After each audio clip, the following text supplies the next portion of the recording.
Hello and welcome to the Bold Leadership Stories Show, where we talk about experiences shaping exceptional lives. And today I have the honor of speaking with Mr. Davis Beckham. And Davis is a two-time cancer surviving, recovering alcoholic from Texas. Love that. And in your spare time, you're working as a mortgage originator, been doing that for a Correct. while. And you were also in the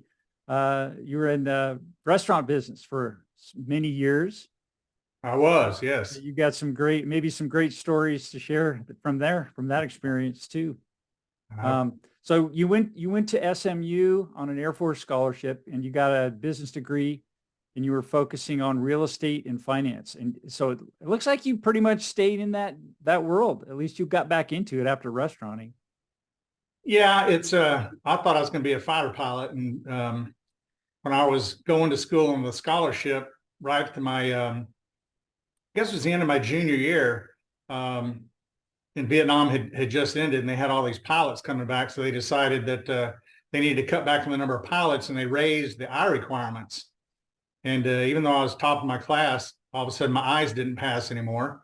And they said, "Do you want to get a waiver?" And I had fraternity brothers that were ahead of me that were in pilot training, and they were sitting them down for everything. So I opted not to. I love the Air Force. I love the flying part. I did a little bit of flying. Yeah. What'd you fly? Huh? What did you fly? Well, I got to go up a couple of times in a T-37. It was a little. They used to call it the Tweet. It's not in service now, but it was a I remember that. Yeah. yeah I had designs subsonic on jet doing that trainer. stuff too. Yeah, I had a little model of a T-37 I made a little model and hung it up in my bedroom when I was a Yeah, kid. it was fun. I really enjoyed it. Obviously, I was just along for the ride, but the instructor. It's funny. I was probably 21 at the time. The instructors I had were 23, 24, and I thought, these guys were like old men or old men or something. Yeah. But I wanted to fly and it didn't work out, and it's kind of been a regret of mine. And over the years, all I remember is them giving me the option to try and get a waiver. But as it turned out, a few years after that, I did have eye issues and had to go to glasses or contacts, and so who knows what would have happened. I have a stepson who's an F-15 captain right now. Okay. Just got back from his second deployment, so I live vicariously through him a little bit. Where did he go? Where did he serve? He's been he was in fought in Syria 4 years ago against Wow. ISIS. And Okay. this time around he was in Iraq, and I'm not sure what the mission was. But he's been doing it a while, and he's pretty good at it. Well, please thank him for his service. I I will. definitely honor But that that. led me to now I'm not going to fly. What am I going to do? And I kind of got roped into the restaurant business, and so that was the thing for the next 27 years. I I was good at it. I wish I'd What have found the mortgage banking business earlier. what did you do in the restaurant world? I started off. My brother-in-law at the time was a Burger King franchisee in Washington. He talked me into coming up there, and then from there I went to. I joined Red Robin. You may have heard of Red Robin. Oh yeah, one of my favorite places. We go there Yeah, a lot. they had 7 stores at the time, and they recruited me. I have a construction background as well from my dad, Ah, okay, and okay. they recruited me to oversee construction of the buildings, the new restaurants in California, and um, hire the management team, train them, move on to the next one. I did that for 6 or 7 years with Red Okay. Robin, and then ended up with another group out of Santa Barbara, and they'd had my Red Robin experience, and they had a little burger chain called Hudson's Grill. Heard of that? Yeah. Yeah, so they brought me in as a chief operating officer, and they had 7 stores, one of which was making money, 6 weren't. And So as the operations guy, you were a little bit concerned about that aspect. I wasn't, because my background with numbers and finance and stuff, I could Huh? see the P&Ls and I could see a lot of what was going on. It was just clearly mismanaged, and they just Okay. weren't hiring the right people. And it's funny because if something's a 3 and you take it to a 7, my gosh, everybody thinks you're a king, right? You're Right. just the smartest guy in the world. And so that's what I saw as far as opportunity was. There's a lot, this isn't going to be a hugely difficult thing to get done. It was, but Sure. we got it turned around and up with 19 stores at one point. Wow, that's great. So Yeah. what are some of the lessons you learned from that experience? The restaurant business? Yeah. What were your takeaways from that? Well, in terms of the restaurant business specifically, you better understand operations and how you can be, I don't know if cheated is the word, but And when you say operations, I'm talking about what is that? running the restaurant on a day-to-day basis and how to make it profitable and how to manage the people and the menus and all that. There's a lot of people that understand restaurants, but then they don't understand the financial side of it. I mean, I've seen guys go and open up restaurants, and if you do the numbers, they couldn't possibly turn enough tables at the menu prices they had to ever turn a profit. They were doomed going in. So are those calculations difficult to do, or is it something that's pretty easy? Well, you need to know the restaurant business and the operational side of it and what the numbers mean. But when you get down to it, Jim, it's cash flow, money Sure. in, money out. You got a building, right? And then you got employees, and those are expenses. And then you've got food, you got to buy raw materials, and you got to prep it, cook it, and then you got to deliver it. And then you got to clean up the mess. Yeah. And then repeat. Yeah. And the key is hire good management teams, hire good employees, and this is going to sound really, I don't know how it's going to sound, but this was my rule. Davis's rule, and it stays. Well, it did. It was, you don't steal from us, and giving away a Coke is theft. And I would fire you for that. And what I said was, if you want to buy your friend a beer or a Coke or a burger or whatever, your parents come in, let us know. And we'll comp it. We'll help you out. We'll do whatever, but don't take it from me. And I was the owner for a long time. So my thing was, I've earned the right to decide who gets what. You don't have that right yet. If you want to start your own business and take the risk and everything else, then you have the right to do that. Sure. But the outcome of that was, believe it or not, in the beginning, you tend to have a lot of turnover, but good people gravitate to good people. And people that work hard and are honest appreciate working next to somebody that's working hard and honest. Because I found that people that really, the best employees, they'll do the jobs. If someone else is dropping the ball, they'll pick it up. They may not like it, but they're not going to let it just slide. They'll do the job. So if you have a team of people that respect each other and they're all honest and they all work hard, man, you can go places with that. So that's easy to say, but doing it's a whole different thing. I mean, I've talked to a lot of people who are running into those kind of, I can't hire enough people that are good. They have high turnover. What was your secret to keeping, to attracting those kind of people that are good, that stay, and that pass along their knowledge? I guess part of it is just numbers. You start going through them. Okay. And you try to find, the best fruit in the basket, if you will. Yeah. Then you got to have the standards in place. You have to have a really good vision to say, okay, this is a keeper. This is the one this is one I want to stick around. And what do you do for them to give them incentive to stick around? Well, first of all, they have to understand the rules up front, and then I make them abide by the rules. And if they don't, then they go work somewhere else. They don't work for us. Right. But then the people that probably weeded a lot of them out. Huh? That probably weeded a lot of them out. Yeah, it did. But then the people that are good, you work with them. If they need specific hours or specific schedules, or in our restaurants, we had bars. It was, restaurant and bar. Hudson's is very much like Red Robin. But I never hired bartenders. I moved waiters and waitresses up from the staff into the bar area because they were dealing with, they would serve people at the bar. They had tables that they would serve, have up in the bar that they would serve. So I had servers. That was an aspiring place to go to work in the bar because they enjoyed it more. The tips were better, so it was just kind of a level. You started as a hostess, and then you might go to bus person, and then you go to a server. And if you did well there, you got up to in the bartender. I had bartenders making, $50,000 a year. This is back 20 years ago, working 30 hours a week. And it's like 150 now almost. I had people that stayed with us for 15, 20 years. I mean, it was great. But again, I credit the employees because, again, if you work next to someone that's like you in terms of honesty and hard work, it's It melds and it works. Interestingly enough, if I hired someone, and it didn't matter if it was a cook or a dishwasher or out on the floor, the staff would tell me within weeks, no, this guy, they're not going to make it. You need to watch them close because they're doing this, they're just not going to make it. Okay.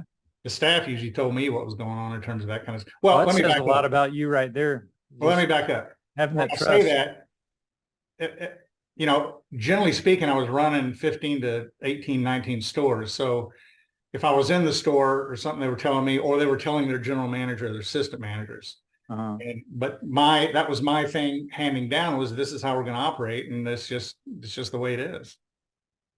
So as a leader in that type of environment, it's fast paced, you've got tight margins, you're moving, you've got a process that you have to follow, you've got training, you got onboarding, new people coming on all the time.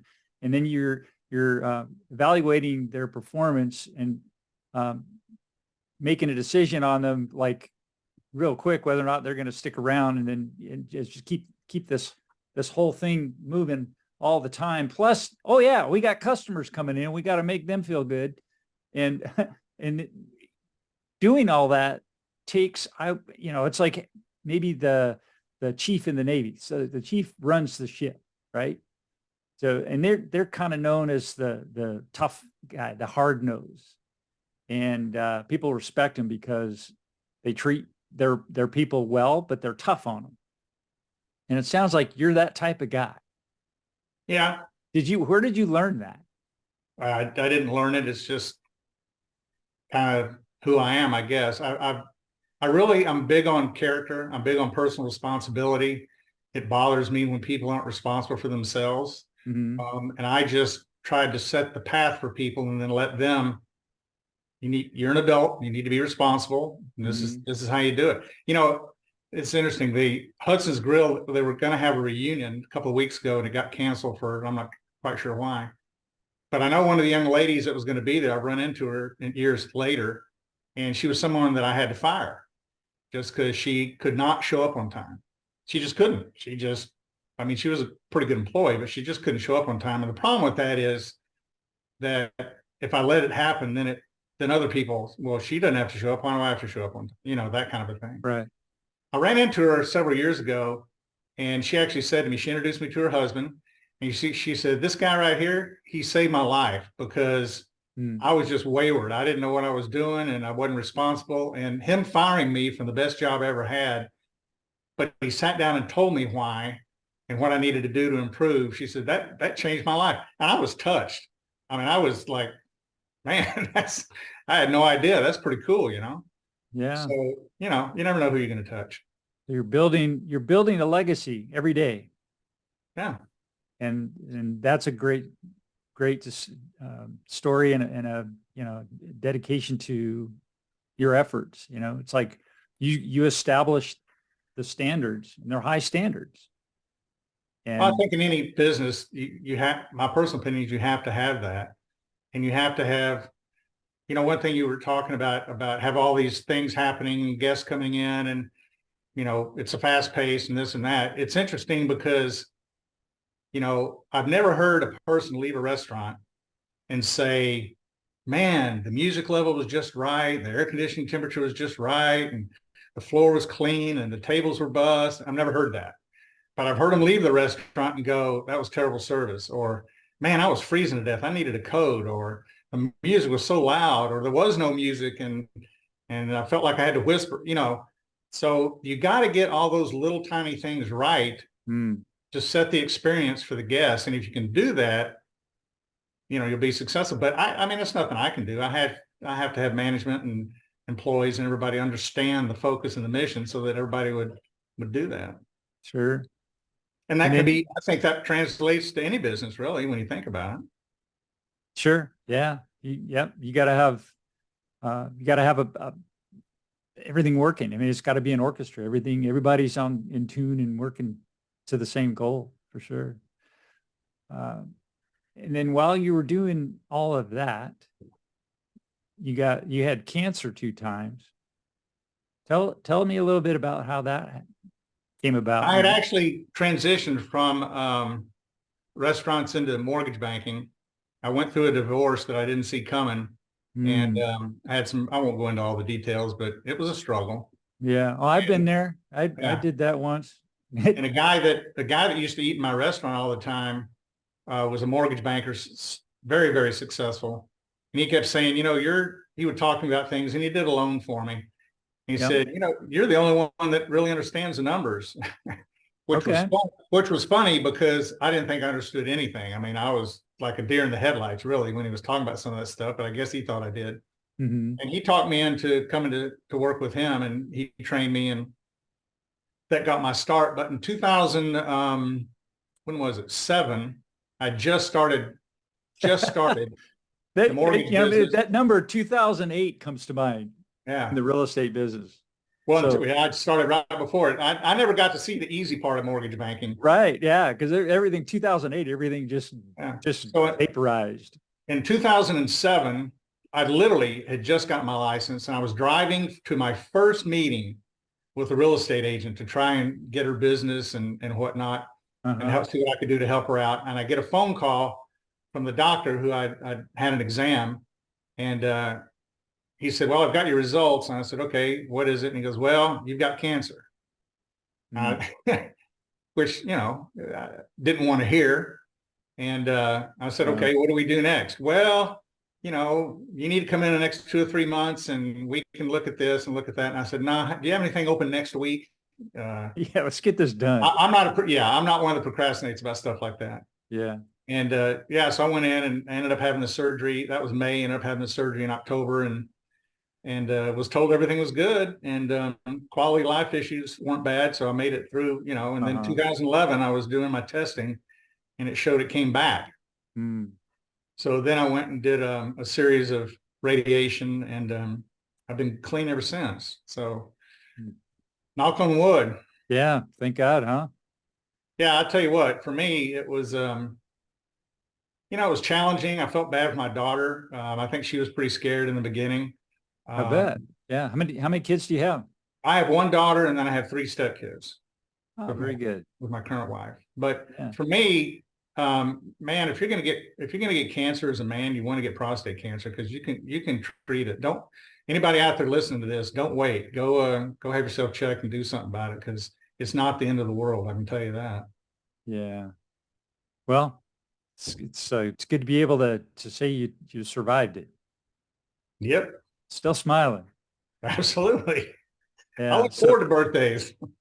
So you still have family back in Texas? Oh yeah, daughter, both brothers, sister. So what the heck are you doing out here in California? Oh, that whole Burger King Red Robin thing got me out there, and then I just, you start to make friends or have ties, and Sure. you never, I just haven't gone back. The thing is, going a quick personal story. Sure. I met the woman of my dreams in 1981 when we opened the first Red Robin in Sacramento. Okay. I hired her, and we had a relationship for about a year and a half. And back then I was drinking, and we had some issues, and so we broke up. But we stayed in touch for about 15 years, and then we lost touch for about 15 years.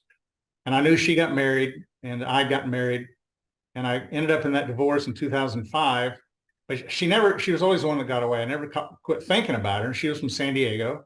Hmm. And in 2011, I get a people finder pop up on my computer. Didn't even know what it was, but it said single female San Diego looking for you. Here's a phone number. And I couldn't get my wallet out fast enough to get the credit card number because I knew it was her.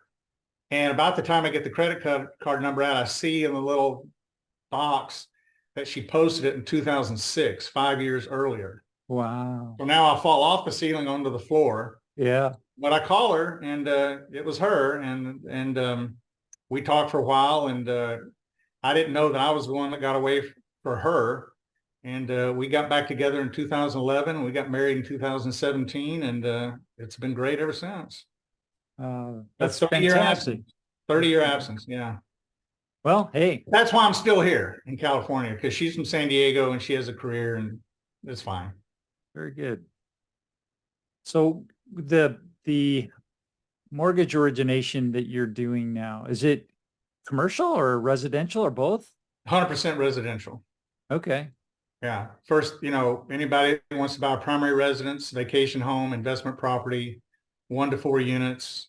I also am specialized in reverse mortgages, which I get a lot of satisfaction from. But yeah, I do it all. I'm also licensed in multiple states, which is pretty unusual. Yeah, yeah.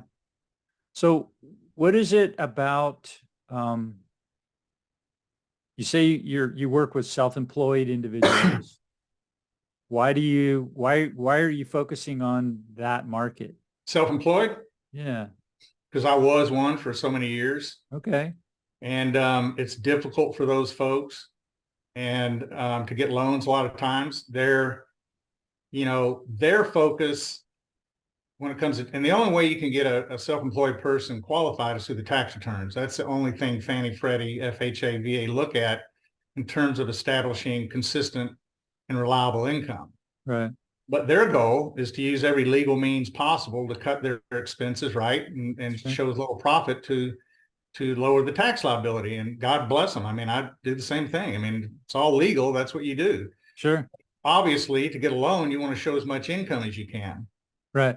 So one of the things I do is if I find someone that's close or has the potential to be able to get something done, but their tax returns aren't working yet, is we talk about various things they can do come tax time.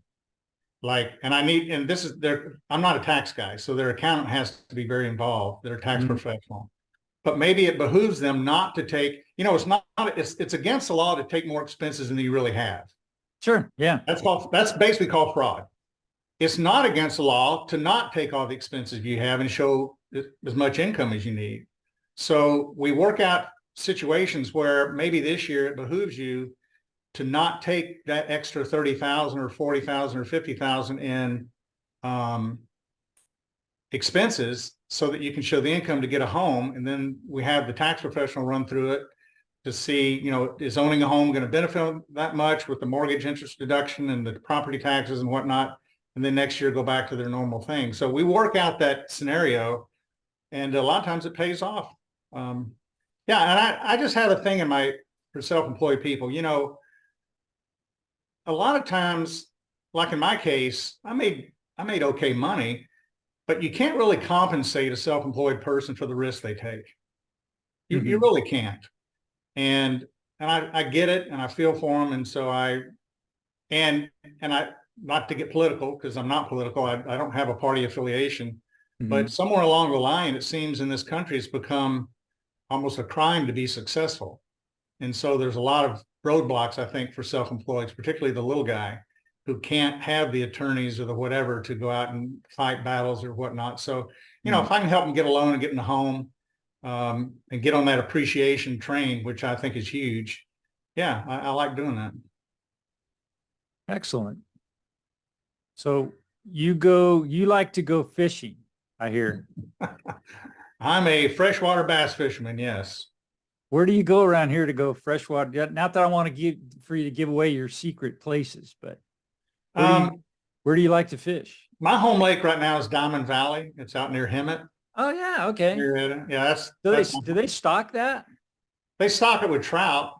Okay. And when they first opened the lake, they actually had rearing ponds all over the bottom, what is now the bottom of the lake. And they stocked those with, bait fish and crappie and brim, but most importantly, Florida strain largemouth. And so as the lake filled up, those brooding pools, overflowed, and that's what stocked the lake back then. It's a good big fish lake. Sometimes it's kind of tough. And now Saturday night, I actually drove all the way to Castaic and fished a night tournament with a buddy of mine at Lake Castaic. Yeah. And, yeah, that a team tournament, nothing professional or anything, but that's a lot of fun. I enjoy the competition. At my age, I don't do many sports and stuff anymore, but I love competing. Excellent. So what is that like when it's at night and you're team fishing on a Castaic's kind of a mountain lake. It's it's fun. The thing I like about fishing at night is it's quiet. You don't have the ski boats and the wakeboard boat. And believe me, I think the lake is for everyone. I'm okay with that. But sure, at night it's very quiet. The fish tend to bite better, although this particular tournament was terrible. Do you have lights? You put lights on the water? I'm one of the few that I use fluorescent lights in my boat, and I spool up my reels with fluorescent lines so that I can see the line and see what it's doing when I'm casting, or if a fish hits it, and it keeps the boat dark, so you're not shining some big huge light in the water. I get a kick out of it. Yeah, I really enjoyed it. Well, so you got back just a little bit ago then. How'd you do? No, that was Saturday night, and okay. No, I drove back. The tournament ended at midnight, and I got out of there about 1:30. I got home about 4. So, did you catch any lunkers? Any good fish? No, it was. You know what? It was terrible. It's there was 32 teams, and only 7 teams weighed a fish, and I was number 7. Fortunately, I weighed a fish. I think when you say weigh a fish, would I turned in a keeper fish, huh? So they have to be a certain size. 15 inches in this tournament. They had to be 15 inches. 15 inches. Wow, that's a big fish. No, it's like mine was 15 inches, weighed about a pound and a third. I think the winning team only had 6 pounds. I mean, usually that's the big fish of the tournament, but the winning team had 6, and second place was 4, and third place was 3. And wow. I mean, I had my little old fish was the second big fish of the tournament for almost till the last 5 guys or last 2 boats turned in. So yeah, it was pretty bad. I was just happy that, you're out there and you're fishing all night and you're not doing well. And my partner is a newbie. And so I'm trying to teach him some stuff. And you kind of get, it's like, am I really this bad? But then when you go in and there's 25 teams that didn't even catch a fish, I didn't feel too bad. But that's the way it is. Fish, it's called fishing, not catching. Yeah. I did a little bit of the mortgage loan business back in 2007 as well. Oh yeah. And yeah, but I didn't survive it. I had a family and just had to make some decisions. So I went back into employment, but I saw a glimpse of that world, and it's interesting. You see a lot of things that happen when you're in an area that most people don't see or understand in terms of, the values and the, how the money's working and what type of market you're in, if it's growing or receding. And you can, got to a point where you could predict pretty well what was going to happen within the next 6 months to a year. With regard to what, rates or values or what?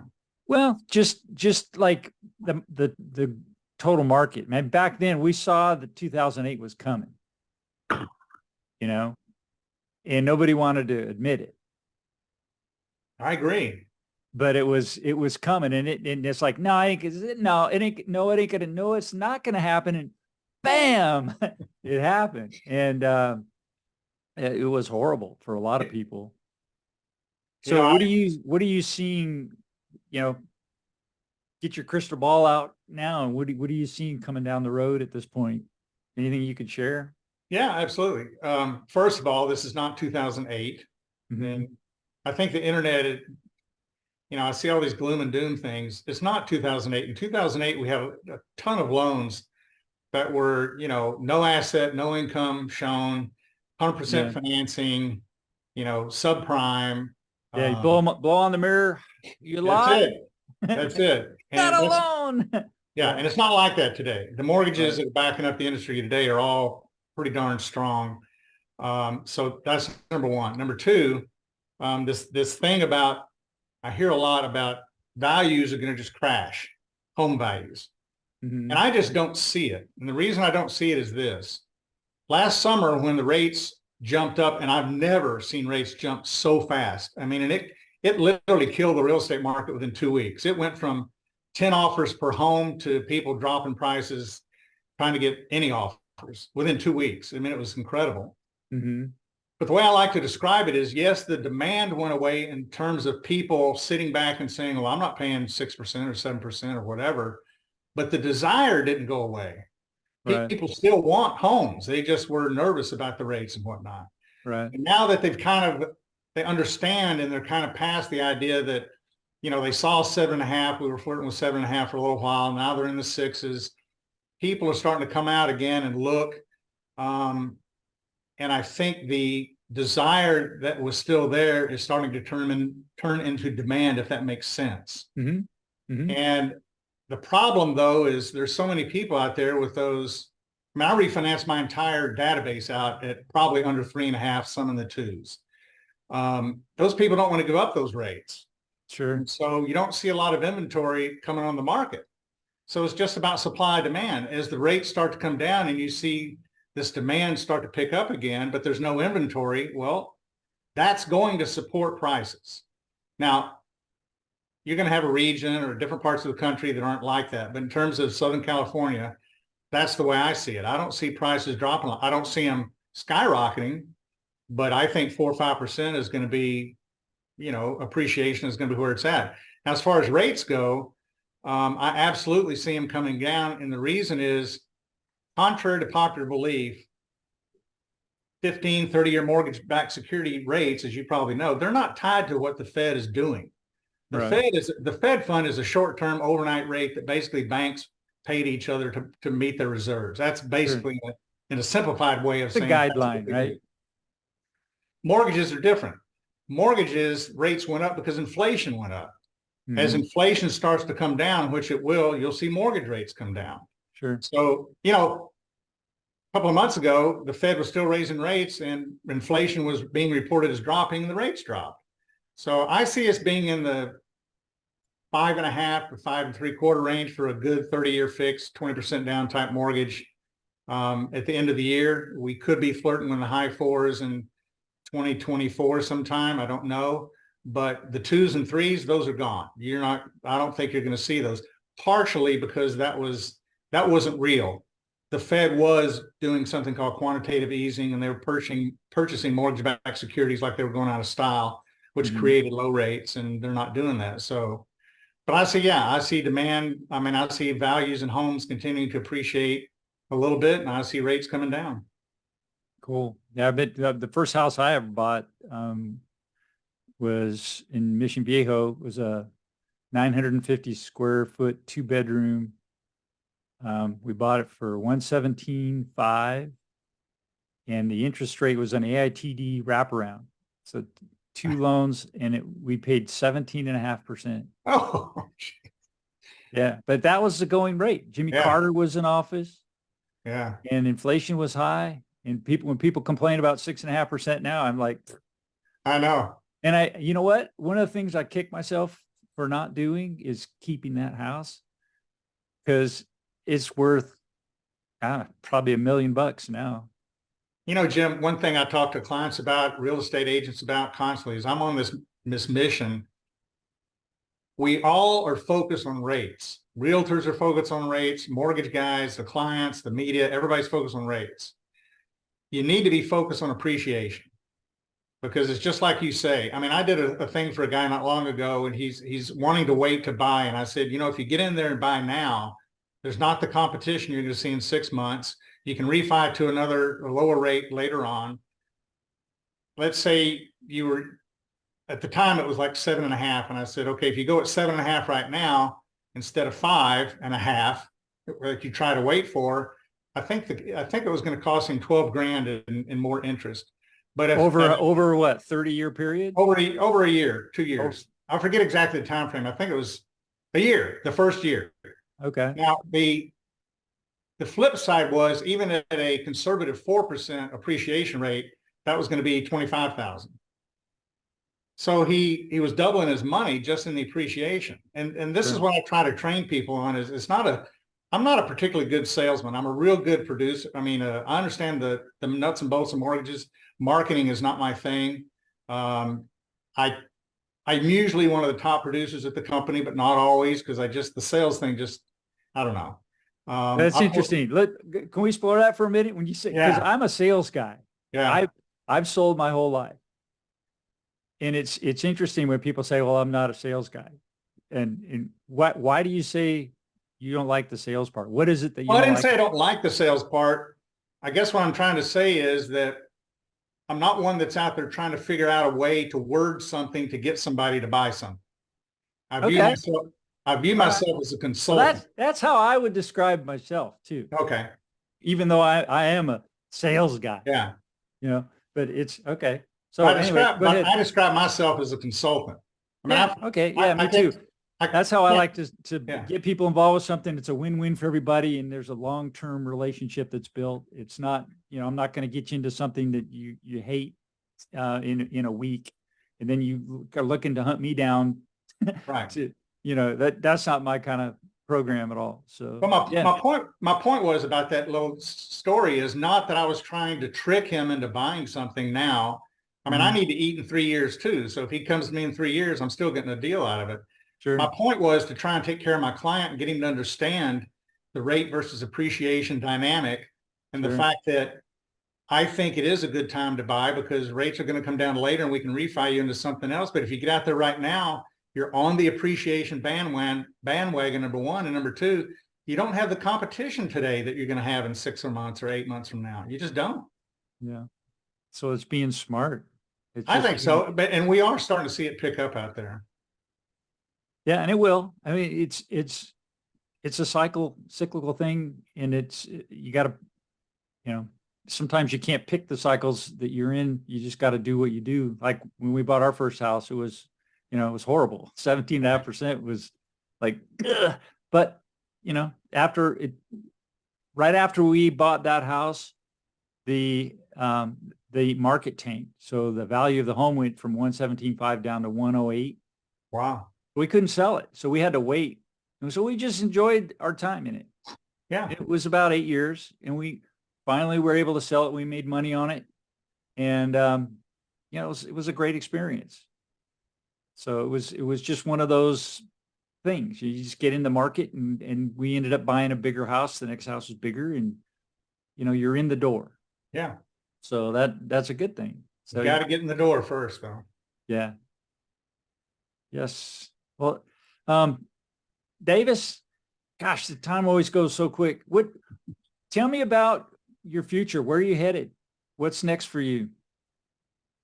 Because of my setback in 2005, I'm still working. I wish I wasn't, but I am. I'll just continue doing what I'm doing for the foreseeable future and trying to act a little bit semi-retired, I guess. And the nice thing is I work at home. I answer to the chief operating officer, and he just lets me do what I want. So if I want to go fishing this afternoon, I can go fishing this afternoon. And, when it's busy and I've got clients, I've worked Sunday mornings, Sunday afternoons. If I'm not working, I'll do something else, but I'll just keep doing what I'm doing for the moment and try and enjoy life and be a good husband and be a good father and keep moving forward, keep smiling, stay sober. I've got one more question for you. You got time for one more? Absolutely. Okay. I asked this of everybody on the show. It's basically looking at your whole life. What was the boldest leadership decision you've made so far? And what were the consequences? The boldest leadership decision. Probably the St. Valentine's Day Massacre at Red Robin in Bakersfield, California. Okay. Tell us about that. I had opened up, oversaw the construction, opened up a Red Robin in Bakersfield, and it was jamming and when we first opened, and then it tailed off as some of them do.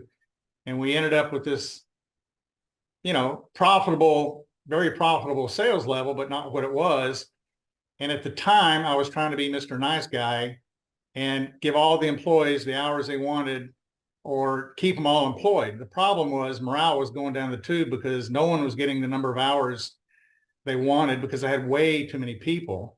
And I just couldn't let the morale keep going like that. It was just not good.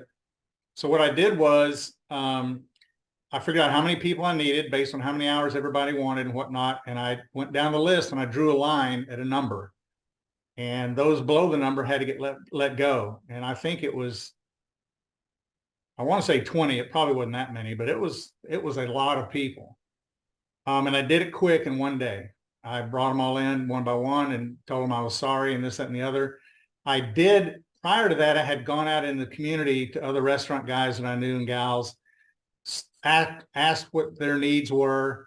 So I had some, not jobs necessarily, but at least some interviews ready for some of those people.